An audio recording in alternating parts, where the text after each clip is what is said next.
Yes, Evangelist B, I have arrived again, today being the 16th day of January 2020, the year of our Lord. I have a breaking news for you. Breaking news, breaking news, breaking news. Nwa amadi nwanne anyị nwoke Ralph Wazirike ekwugwo si na Biafra bịagwo na onye ọwụna relax ya na Biafra abịagwo na anyị nọ n'ime Biafra already na ya nwa enwetegoro ndị Igbo Biafra na Biafra. There is no need panicking. There is no need carrying flag or placards going about the street. There is no need carrying hats and shirts or shoes or bangle, anything written Biafra, that Biafra, we are inside Biafra already. And nwa amadi a n'ihi na Biafra abịagwo wee na-agwa onye ọwụna biko unu ga-agbawa paspọtụ Biafra. Kere ebe a na-aga ịgba paspọtụ Biafra na Okwe. That place o wuru his kingdom, his palace in Okwe. Nwa amadi Ralph Wazirike na-agwa anyị na onye ọwụna bịawa n'Okwe bịa register for passport, international passport, Biafra international passport, and also to collect your plate number, whether you have bought a car or you have not bought a car, it doesn't matter. Biko na gị bịa kwụọ ụgwọ ka ị were plate number gị, kwụọ ụgwọ were driving license gị written Republic of Biafra, na gị bịa were international passport gị. It doesn't matter. Na ihe a ya emechagworo ndị Igbo ihe ya ga-emere ndị Igbo. Na ihe ịhụzụrụ na-akpagharịnụ na-ebugharị flag na-agagharị na onwe Biafra ha na fight na ọ dị ka ihe ụmụaka ka ha na-eme. In fact, na ihe ha na-eme dị ihe ụmụaka ka ha na-eme. O were na-asị na refer you to ndị IPOB, were na-asị gwana m otu esi ebu flag na-aga n'ụlọ chọọchị na-amụ kandụl na-akụ aka na-ekpe ekpere, ma ọ wụ ya otu esi enweta Biafra. Na ndị Igbo na ha relax ya, onye emezi na panicking. Ịma na Wazirike, for your information, Wazirike si ya panic is na panic ọkwa ya na ya panic na Biafra abịagwo. Wazirike na-agwa anyị na Biafra abịagwo, onye ọbụla relax ya. There is no need for Mazi Nnamdi Kanu, person like Mazi Nnamdi Kanu, to go to international community and tell us that we want Biafra, because Wazirike have gotten us Biafra already. Ihe a wụ news ọ na-agwa anyị na BBC Igbo. Aga m ekwu okwu BBC Igbo again today. Mazi Wazirike na-agwa anyị that there is no need for us to go to UN. There is no need for us to station in the European country capitals demonstrating for Biafra. Na Biafra abịagwo na anyị nọ n'ime Biafra. O setigwo government of Biafra already. The government of Biafra nọ n'Okwe na Palace Wazirike. Ụmụnna, ihe a wee na-remind m Wazirike levy that we paid. I cannot stop talking about it. I paid Wazirike levy. Ndị mmadụ na-azụ ahịa na kwụrụ Wazirike levy. Ndị ọrụ ụzọ kwụrụ Wazirike levy. Ndị nwere shop na-akwụ Wazirike. Ndị moto park na-akwụ Wazirike levy. Ọkada kwụrụ ụgwọ Wazirike levy. Ụmụnna, lekene na anya ihe dị mkpa si na ọwa lawyer na-abịa akọrọ anyị. Wazirike na-agwa anyị that na ya enwetegwo Biafra, that na anyị nọzi n'ime Biafra, na ya nwe arụchagwo ọrụ niile Biafra ekwesịrị ịnụ na Biafra. Ụmụnna, unu parakwa tule o. Ndị Igbo parakwanụ tule. Ndị a na-amachi na-eso Wazirike mgbe ọnwụ na ọkpọrọ bịa na-amachi n'Okwe n'ime compound ebe a na-eme ebe ahụ no ebe a na-eme maachị Biafra n'ime compound palace ego zuru anyị n'echi oge ọ nakọsịrị ndị mmadụ ma ụmụ agadi nwaanyị nakọghị nta nakọghị iko gagaga nara federal gọọmenti oil well were Biafra anyị ree Biafra rekpọ ya rekpọ. Wazirika dị same Wazirike na-afụta na-asa n'ọnụ na-agwa anyị that na Biafra adịgo settled. Mwere na-ajụ kedu ebe Biafra ahụ nọ n'okwe na palace ego ahụ, that is ngwuru ahụ o chọrọ n'okwe ebe ahụ niile ọ na-aga eme mass pass ya from time to time with ndị otu ya. N'ime ụlọ ka a na-eme Biafra nke ya, n'ime ụlọ ka o wetara Biafra, n'ime palace ya ka o nwetara Biafra nke ya. So Biafra awụ now na ihe onyonyo a nwa amadi ya mere o kwuru okwu Mahatma Gandhi. When I was in College of Commerce, I studied history na College of Commerce Cork as an adult living certificate. That is where I started my journey of education. I study about Mahatma Gandhi and I study about Hitler, study about South Africa man Nelson Mandela. In fact, I use Nelson Mandela to write my essay. I study a little bit of European and international history. Mahatma Gandhi that one I nwoko Wazirike Jimera reference say that no peaceful demonstration ka ọ na-eme na ndị nke ọzọ ọ na-arife ya aka IPOB ndị ọ na-arife na ha dị violent. Ụmụnna na-egekwe n'okwu because na some of you unu amaghị ntemerịkọ nọ n'okwu ime ihe na-akpọ ntemerịkọ ma idiom n'okwu o proverb nọ n'okwu unu anaghị nụ mana ihe a train anyị n'ime ya bụ mmadụ kwuo okwu anyị eme okwu ya analyze mara ebe ọ na-aga mara ebe ọ nọ na mgbe ọ na-apụ ma ebe ọ na-aga ma ebe ọ na-aga ịkwụsị anyị were conclude mara ihe nọ ya n'obi. Nwa amadi ya sị that na peaceful demonstration we ihe kwesịrị iji nweta Biafra na Mahatma Gandhi who one of them his preferable author that he used to make his analysis of how freedom fighting is. So literally Wazirike is telling us that IPOB coming on the street in mass is violence. There's no other way. If as Wazirike said that there is no other way to do the agitation for Biafra, to sit down in Okwe Palace and be making past march inside his palace, Okwe Palace. That's what he's telling us. Is a peaceful one. The other people he referring to, which is IPOB, carrying flag to Wazirike is violence. You wearing this bangle to Wazirike is violence. Youth flooding the street to Wazirike, it is violence. But can you people ask Wazirike, did Mahatma Gandhi sit down one single day without going from marching? They have what they call salt march that they declare in whole Indian.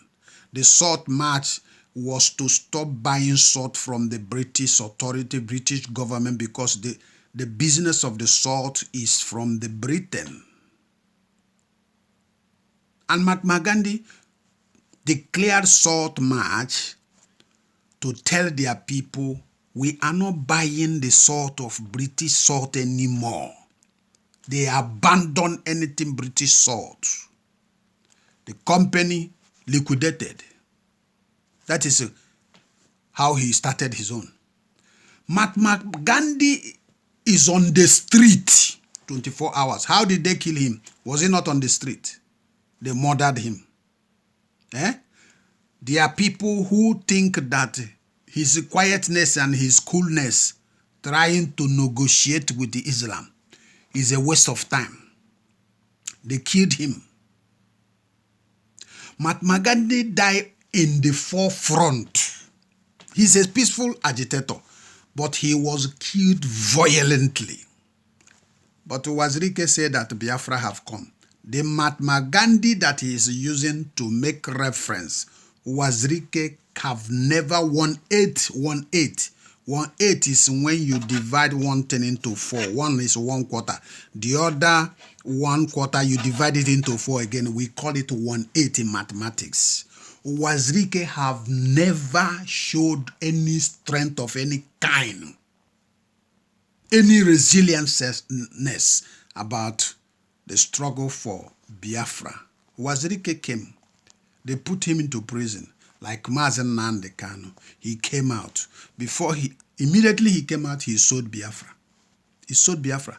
Selling license, plate number, selling passports, collecting money, Wazirike levy. And people were paying Wazirike levy. Where is the levy? Where is the money for the levy? You can go to in his palace, his mansions, and see it. So Wazirike is telling us that, indirectly telling us that IPOB movement in the eastern Nigeria and the other part of Nigeria is violence. That's what Wazirike is classifying. Wazirike is agreeing literally with the federal government for proscription of the IPOB.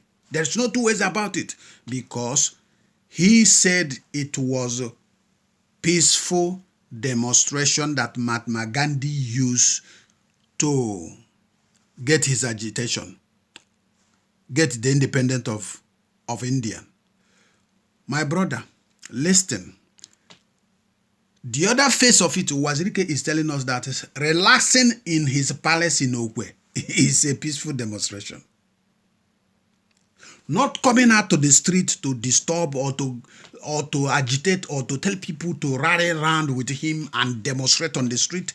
Wazirike see those things as violence. Go and watch the thing. Wazirike sees the activities of IPOB as a violence means of agitation. The discussion over the radio, calling people to support, and is saying we are not carrying arms, we are peaceful demonstrators, and nobody have seen them with arms. Wazirike literally have concluded that they are violent people. What Wazirike is echoing to ndị Igbo. Ihe Wazirike na-agwa ndị Igbo, ndị nne na nna, na IPOB wu ndị okwu na ụka.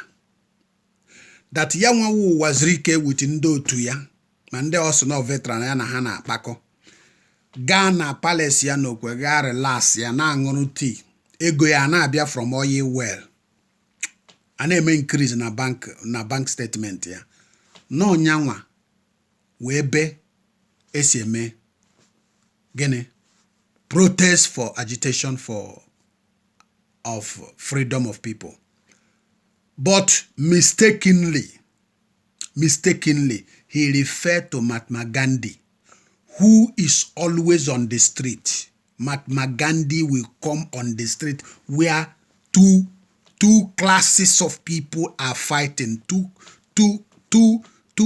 agitators, the Muslim side, the Hindu side. Mahatma Gandhi will go there by himself. Is he not on the process that shot him, that they kill him? But Wazirike is saying that himself is a peaceful demonstrator, so ndị Igbo ga-ele ya anya. Ụmụnna lekene na ụtara ede anọ na Okwe, n'ime ụlọ ya na Okwe, na-agwa anyị na anyị ga-aga sụọ dị ụtara ede, anyị sụcha ya nọrọ n'ụlọ anyị na-ericha ya ṅụọ mmanya. Biafra abịa, ọ sị na Biafra abịagwo. So ndị ọwụ na-awụ his followers gaa na Okwe. Wazirike na-akpọ unu ka unu bịa na Okwe, ka unu bịa were passport unu. Unu ga-ewerekwu plate number. It doesn't matter whether me nwere car, even inwe bicycle, nana plate number for the bicycle. And they ga-agbakwu license, Biafran license, because maka gịnị na Biafra emegwo, gịnị na Biafra abịagwo. Now I'm concluding here. Ụmụnna, unu hụgo the dangerous work the BBC Igbo na-arụ. I was the first person to spot the activities of the BBC. We call it social engineering or psychological engineering. It only simple means I want to have control over you. I want to strip off your own will from you, and I will want to impose my will.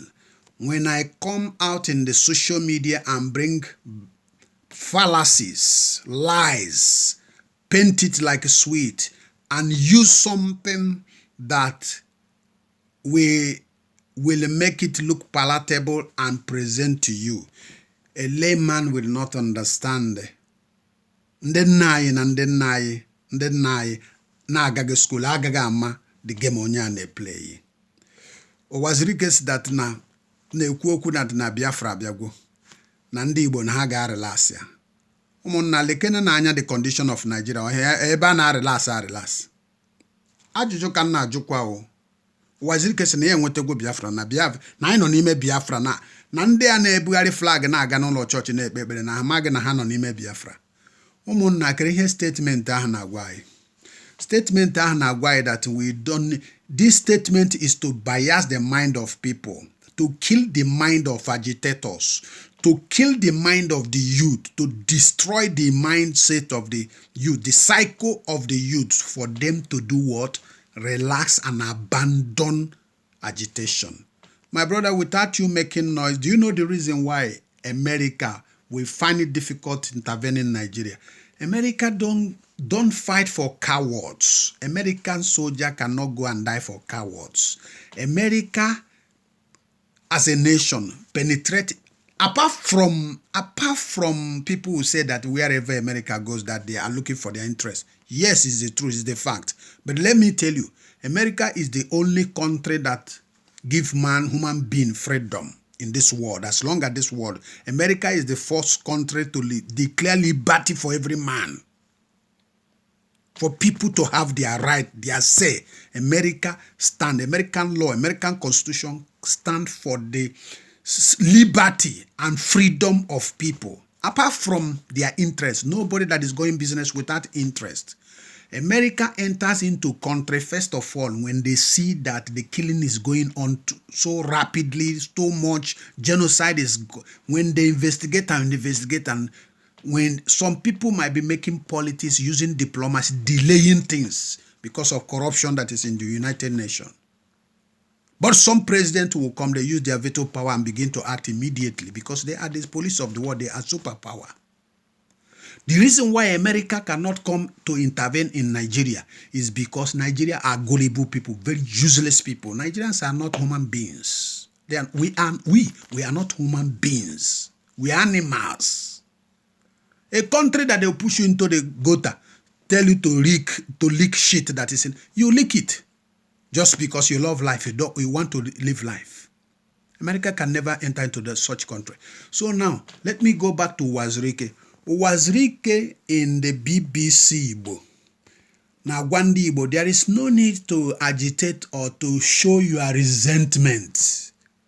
The Hausa is killing you, strangulating your business, burning fire, all our shops is all over across Nigeria. Ụwazirike say, there is no need to panic. Only relax. Isiodi onye amma. Uno check good. Isiodi onye amma. Nwoke ahụ nne ya nwodo nọ behind the BBC Igbo. Uno hụrụ ọrụ ọjọọ ha na-arụ. Ụwazirike chọrọ ideceive ụmụ youth and ndị ụmụ nwaanyị ọhụrụ na-eso Nnamdi Kanu. But unfortunately to him, it's too late for him because even Edo people, Middle Belt people, Yoruba people are supporting IPOB tooth and nail. People that even some people are bold enough to go and meet Nnamdi Kanu, confess and say that they are sorry for castigating him, criticizing him. Ụwazirike. Ndụmọdụ na-adọgo agwagwo ngea before. Nwanne anyị nwoke, nwanne m nwoke ka ewu. Half of this propaganda in eme. Onwere otu ị ga-eji reconcile with Maazị Nnamdi Kanu, join into the agitation. Ụwazirike, you can never take record or any honor that you are the one who got Biafra. You sold Biafra. There's no two ways about it. You are a saboteur. There is a place they mention Ụwazirike and his Masop. in somewhere in abroad here, the authorities say that that man is a sellout. There is no two ways about it. They said Wazirike is a sellout. Do you think you are intelligent more than white people? It's not possible. They know everything that is happening in Igbo land, in Biafra land. They know it more than us. They get information more than us. They know that Wazirike is a sellout. You don't talk about Wazirike. Why is it that they are not calling Wazirike? Wazirike told us that he was the first person to register Biafra in United Nations. Nnamdi Kanu go and show them nothing like that. When Nnamdi Kanu and co register Biafra, he showed it to us and we find it and we see it. Did you see it?